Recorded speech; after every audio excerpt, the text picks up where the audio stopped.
But the Dallas Cowboys at the Philadelphia Eagles, the battle for the NFC East. I know you did a little breakdown for the old PFF.com this week. Yeah, it was harder work than I'd anticipated it being. My original premise was that, the original premise kind of disappeared last week because somebody won.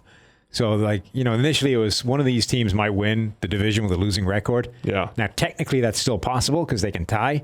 Right. But when you're at the point where you require a tie for it to happen, it's probably not happening. But the point was the last two teams that did that won the game. We had the Beastquake and whatever Carolina did to win their game. And if you kind of look at it, these teams are both, they should be better than they are. And they should both be capable of, winning. So the idea that this slow foot race to the end of the NFC East is just a bad punchline in the playoffs this year.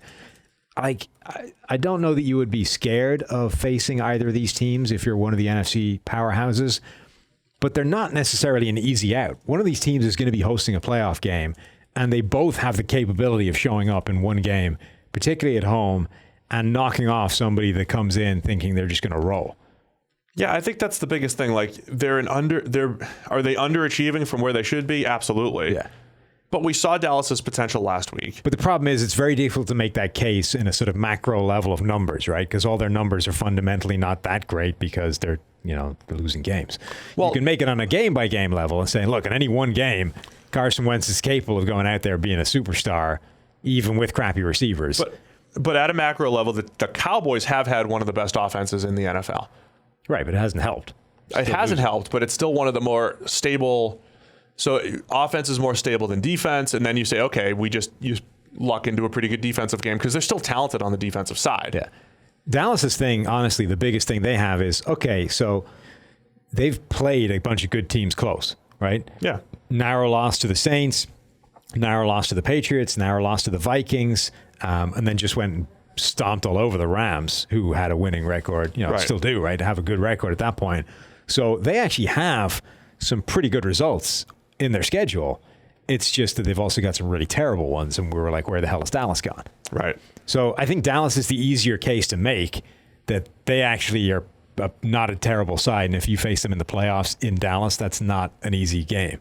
Definitely easier. Dak playing better than Wentz this year. Especially Wentz, since week 7, is ranked 32. Yeah, it's been rough. And one of the things that had early in the year, here was the argument for Wentz. We were like, he's got 5 big-time throws that were dropped or could have been caught, and he hasn't had, we talk about the fumble, harsh downgrades. The fumbles weren't there. He was like a 90-plus fumble grade. Now he's a disaster holding on to the football. 29 fumble grade on the season. So the turnover-worthy plays are through the roof. And all year, there's just been this disconnect offensively, which has gotten even worse now with the receiver issues that they have. Yeah, just the fact they don't have any. Trotting out, no receivers. Hey, you put some respect on Greg's name. Hi, Greg Ward has been fantastic. Yeah, I wouldn't go that far. He's made some nice plays. Yeah. I'm taking Dallas in this one, and you're still going to go Eagles. Well, I'm taking the Eagles for reasons that were probably clear to me at the time, but I can't quite summon back to memory. Strong analysis. That's what we're looking for here. You want to get rid of me and get back to more great PFF YouTube content? All you have to do is push that button right there and subscribe. Thanks for watching.